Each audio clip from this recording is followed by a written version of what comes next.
दुनिया में इतने रहस्य छुपे हुए हैं जिनके बारे में आज तक कोई भी साइंटिस्ट, रिसर्चर और हिस्टोरियन भी पता नहीं लगा पाया है।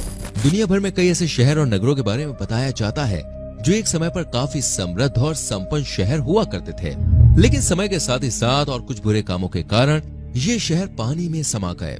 आप लोगों ने महाभारत में द्वारिका नगर के पानी में डूबने की बात तो सुनी होगी। क्या वाकई में कोई द्वारिका नगरी नाम का शहर इस धरती पर हुआ करता था? और अगर था तो फिर इतना सुंदर शहर आखिर पानी में कैसे डूब गया? दोस्तों, आज की इस वीडियो में हम आपको कुछ ऐसे ही शहरों के बारे में बताएंगे जहां एक समय पर बहुत ज्यादा आबादी रहती थी, लेकिन कैसे ये शहर पानी में समा गए और दुनिया की कौन कौन सी जगहों पर इस तरह के शहर मौजूद हुआ करते थे। ये सारी बातें आप जानेंगे आज के वीडियो में। वीडियो बहुत ही इंटरेस्टिंग है तो स्किप मत कीजिएगा। और चैनल पर पहली बार आए तो चैनल को सब्सक्राइब कर लीजिए, बेल आइकन प्रेस कर लीजिए। आइए शुरुआत करेंगे इस वीडियो की द्वारिका के साथ। महाभारत में श्री कृष्ण की प्रिय द्वारिका नगरी के बारे में काफी वर्णन किया गया है और ये भी कहा जाता है कि यह पूरा शहर समुद्र में जलमग्न हो गया था। सैकड़ों सालों तक हिस्टोरियन इन सब बातों पर विश्वास नहीं करते थे, लेकिन साल 2002 में भारत के अरब सागर के पश्चिमी तट में स्थित खंबात की खाड़ी में एक शहर के डूबे होने के बारे में पता चला। इस जगह से कई प्राचीन चीजें, सिक्के और अन्य चीजें अभी तक खोजी जा चुकी हैं और बताया जा रहा है कि यह भगवान श्री कृष्ण की द्वारिका नगरी ही है। द्वारिका में बड़े बड़े दरवाजे और ऊंची ऊंची दीवारों के महल हुआ करते थे, जिसकी वजह से इस जगह का नाम द्वारिका रख दिया गया था। बताया जाता है कि महाभारत के युद्ध के दौरान श्री कृष्ण जी ने छलपूर्वक दुर्योधन की जांघ को वज्र के समान मजबूत होने नहीं दिया था और उस जगह को उन्होंने कपड़े से ढकवा दिया था। ये बात जब भीम को पता चली तो उन्होंने दुर्योधन की जांघ पर प्रहार किया, जिससे दुर्योधन की मृत्यु हो जाती है। इसके बाद कौरवों की मां गंधारी ने कृष्ण जी को श्राप दिया कि जिस तरह छलपूर्वक कौरव वंश का नाश हुआ है, उसी प्रकार यादवों की नगरी द्वारिका का भी सर्वनाश होगा। ये श्राप मिलते ही कृष्ण जी ने अर्जुन को आदेश दिया कि वो जल्द से जल्द द्वारिका नगरी खाली करा दें। वहीं दूसरी ओर कृष्ण जी के बेटे श्याम ने महर्षि दुर्वासा के साथ एक गर्भवती स्त्री बनकर मजाक किया था। जब ये बात दुर्वासा को पता चली तो वो बहुत ही ज्यादा क्रोधित हो गए और उन्होंने भी श्राप दिया कि कृष्ण और बलराम को छोड़कर पूरे यादव वंश का नाश हो जाएगा। अरब सागर से कुछ अवशेषों के मिलने के बाद कहा जा रहा है कि ये नगरी 9,500 साल प्राचीन हो सकती है। पोर्ट रॉयल जमैका के साउथ ईस्ट एंड पर यह खूबसूरत शहर हुआ करता था। इस शहर की स्थापना स्पेनिश लोगों के द्वारा सन 1494 में की गई थी, लेकिन 17वीं शताब्दी तक इस शहर पर हर जगह डाकुओं और बुरे लोगों का राज होना शुरू हो गया था और यहाँ पर दुनिया भर के लुटेरे अपना लूटा हुआ सामान छुपा कर रखते थे। बताया जाता है कि यहाँ पर चोरी और लूट का सामान इतना ज्यादा हो गया था कि एक समय पर यहाँ की सड़कों पर भी सोना चांदी बिखरा रहता था। ये शहर वेश्यावृत्ति और अपनी शराब के लिए पूरी दुनिया में बदनाम था। लुटेरों के लिए जन्नत बन चुके इस शहर में हर जगह गलत काम शुरू हो गए थे। 1665 में मशहूर डाकू हेनरी मॉर्गन ने इस शहर पर कब्जा कर लिया, जिसके बाद यहाँ पापियों का आतंक और भी ज्यादा बढ़ गया। सन 1962 में एक दिन भूकंप आया और समंदर में बहुत ऊंची ऊंची लहरें उठने लगी, जिसमें ये शहर पूरी तरह से समुद्र में समा गया। उस समय इस शहर में 2000 घर, 4 महल और हजारों की संख्या में लोग रहा करते थे। सभी लोग देखते ही देखते पानी की चपेट में आ गए और हजारों लोगों की मौत हो गई। आज भी ये शहर पानी में 40 फीट की गहराई पर मौजूद है। तब से लेकर आज तक कई बार इस आइलैंड पर इस शहर को दोबारा बसाने की कोशिश की जा चुकी है, लेकिन हर बार पानी की लहरें इस शहर को अपने साथ बहा कर ले जाती हैं। आज इस शहर को देखने कई सैलानी आते हैं और जमैका में ये जगह फेमस टूरिस्ट डेस्टिनेशन बन चुकी है। अटलांटिस शहर के बारे में ग्रीक के महान फिलोसोफर और मैथमेटिशियन प्लेटो ने आज से लगभग 2300 साल पहले 360 बीसी में अपनी किताब में लिखा था। उनकी किताब टाइमियस एंड क्रीटियस में इस शहर के बारे में काफी कुछ लिखा गया है। बताया जाता है कि ये शहर बहुत ही ज्यादा एडवांस था। यहाँ की आधुनिक टेक्निक हमारे जमाने से कई गुना आगे थी। ये शहर धरती का सबसे सुखी और खुशहाल शहर हुआ करता था। इस शहर की सभी इमारतें सोने, चांदी और अन्य बेशकीमती रत्नों की बनी हुई थी। शहर के राजा समुद्र के देवता पोसाइडन हुआ करते थे। ये शहर इतना ज्यादा अमीर हुआ करता था कि इसकी तुलना देवलोक से की जाती थी। लेकिन एक दिन अचानक इस शहर को किसी की नजर लग गई।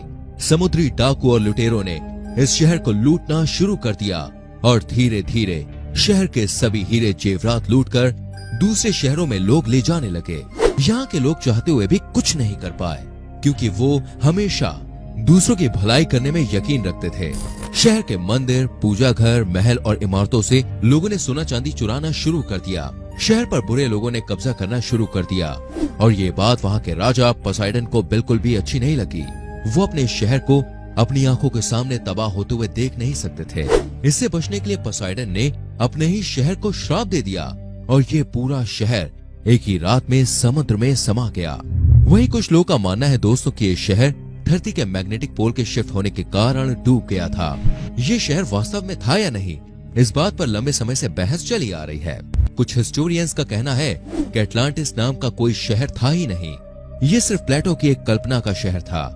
लेकिन साल 2015 में अटलांटिक महासागर की गहराइयों में रिसर्चर्स को कुछ धातु मिले थे। ये धातु कॉपर, जिंक, आयरन और सिल्वर के बने हुए थे। प्लेटो ने अपनी किताब में जिक्र किया था कि अटलांटिस शहर के लोग भी इन्हीं धातुओं का व्यापार किया करते थे। ऐसे में अब अटलांटिस शहर के वास्तव में होने की खबरों पर लोगों को यकीन हो रहा है।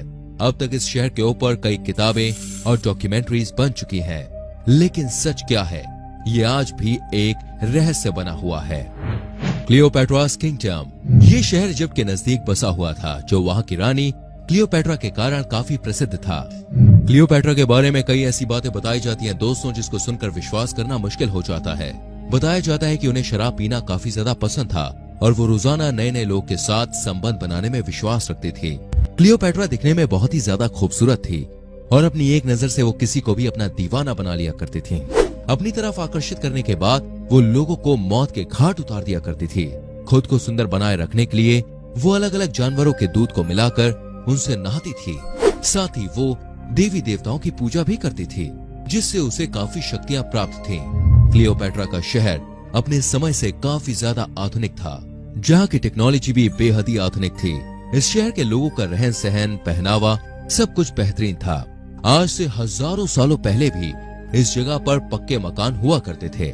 जब यहाँ के अंतिम राजा को क्लियोपेट्रा के बारे में पता चला तो उन्होंने उसे बंदी बनाने का आदेश दे दिया।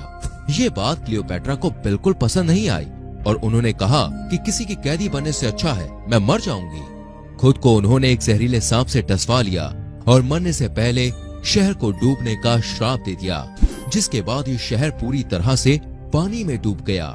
साल 1998 में इस शहर के बारे में लोगों को पता चला, जब समुद्र में क्लियोपेट्रा अलेक्जेंडर की मूर्ति और अन्य कई कलाकृतियां मिली हैं। ये शहर लगभग 1600 साल पहले पानी में डूब गया था। वहीं रिसर्चर्स का ऐसा कहना है कि ये शहर सुनामी, भूकंप और जल स्तर के बढ़ने के कारण पानी में डूबा था। अगर आज ये शहर मौजूद होता तो यकीनन दुनिया के सबसे सुंदर शहरों में इसकी गिनती की जाती। एल डोराडो दोस्तों, साउथ अमेरिका में एक ऐसा शहर हुआ करता था जो पूरी तरह से सोने से बना हुआ था। इस शहर के सभी घर, महल, सड़कें सब कुछ सोने का था। 15वीं व 16वीं शताब्दी के दौरान कहीं से ये बात सामने आई कि साउथ अमेरिका में एल डोराडो नाम की एक जगह है, वहाँ सब कुछ सोने का है। ये खबर सभी जगह फैलने लगी, जिसके बाद इस शहर की खोज की जाने लगी। ये शहर अमेरिका में अज्ञात स्थान पर मौजूद था। कहा गया है कि एल डोराडो किसी शहर का नाम नहीं बल्कि वहाँ के मुखिया का नाम था। एल डोराडो का मतलब होता है एक ऐसा आदमी जिसके शरीर पर सोने की भस्म लगी हुई हो। इस शहर के मुखिया के चुनाव के समय एक विशेष सेरेमनी आयोजित की जाती थी। शहर का मुखिया अपने पूरे शरीर पर सोने की भस्म लगाता था और उसके ऊपर बहुत सारे कीमती आभूषण पहन लिया करता था। शहर के बाकी लोग भी इस दिन बहुत अच्छे से तैयार होकर जश्न मनाते थे। इसके बाद शहर के पास मौजूद एक झील में सरदार जाकर नहाता था। नहाने के समय मंत्रों का उच्चारण किया जाता था, जिसके बाद वो सारे आभूषण अपने देवता को समर्पित कर देता था। इस कहानी के सामने आने के बाद स्पेनिश एक्सप्लोरर्स ने शहर के बजाय इस झील की खोज शुरू की। सालों की मेहनत के बाद भी किसी को शहर के बारे में पता नहीं चल पाया और लोगों ने ये मानना शुरू कर दिया कि ये सिर्फ एक कल्पना का शहर था। लेकिन एक दिन साउथ अमेरिका में एंडीज रेंजेस के पास एक झील से लोगों को सोने के आभूषण और सिक्के मिले।